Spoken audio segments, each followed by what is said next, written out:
दुनिया की सबसे बड़ी मीटिंग जारी थी। ज़ेलेंस्की बैठा था, यूरोपियन लीडर्स बैठे थे, डोनाल्ड ट्रंप बैठा हुआ था, पूरा वर्ल्ड लाइव दिखा रहा था।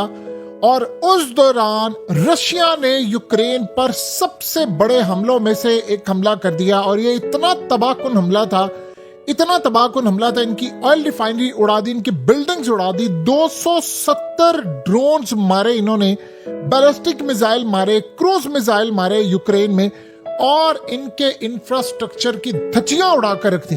और इस वक्त सूरत हाल ये हुई है कि एनर्जी इंफ्रास्ट्रक्चर में इतनी तबाही हुई है, इतनी तबाही हुई है कि इस मीटिंग के बाद ज़ेलेंस्की को बताया गया है कि आप उधर मीटिंग में थे, उधर पुतिन ने हमारा कबाड़ा कर दिया है। अब आप इमेजिन करें कि दुनिया के अंदर आप किसी को मनवा सकते हैं कि पुतिन शिकस्त खाएगा। यानी एक सूरत हाल होती है, बिल्कुल ये अफगान तालिबान वाली स्ट्रेटजी अपना रहे हैं। उधर दोहा में मीटिंग जारी होती थी, उधर वो अटैक कर देते। एग्जैक्टली उसने ये काम किया है कि हमने अमेरिका को नहीं छोड़ना, यूरोप को नहीं छोड़ना, कि किसी लम्हे इनको ये ना समझ आ जाए कि पुतिन इस वक्त झुका है या कोई सूरत हाल। उसने कहा मैं मारूंगा, मार मार कर फुरकस निकाल दूंगा। अब सुनिए हुआ क्या है। ये इतनी तबाहकुन सूरत हाल है। आप सबसे पहले इस तस्वीर को देखें, आप इन यूरोपियन लीडर्स के चेहरों को देखिए, आपको पता चल जाएगा कि इस पूरी जंग में फातिहा कौन है। यानी आज अगर पूरे का पूरा यूरोप इकट्ठा हुआ है व्हाइट हाउस के अंदर, ओवल ऑफिस में, तो वहां पर डिस्कशन क्या हो रही है? पुतिन का प्लान।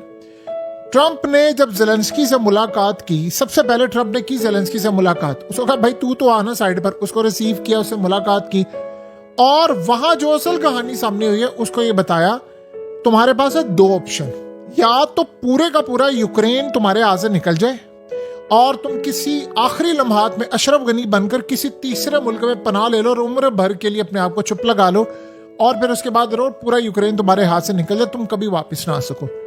या दूसरी ऑप्शन है, ये वाले शहर, ये इलाके, ये तुम रशिया को दे दो, मैं तुम्हें सिक्योरिटी गारंटी देता हूं, और उसके बाद तुम्हारे इलाकों पर हमला नहीं होगा। हमला हुआ तो हम यूक्रेन की हिफाजत करेंगे और रशिया के खिलाफ जंग छेड़ देंगे। दूसरा नेटो में नहीं जाना, तीसरा यूरोप में नहीं जाना।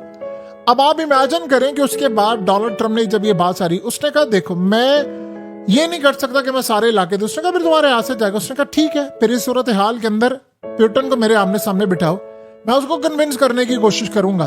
अब इमेजिन करें दुनिया की सबसे बड़ी मीटिंग होने जा रही है, पुतिन बैठेगा, सामने बैठेगा ज़ेलेंस्की, क्या मीटिंग होगी वो, और उसके बाद पुतिन उसको कहेगा तो वही है ना जो मुझे मारने के लिए तैयार है और मैं वो हूं जो तुम्हें मारने चाहता हूं। यानी दोनों एक दूसरे को मारना चाहते हैं।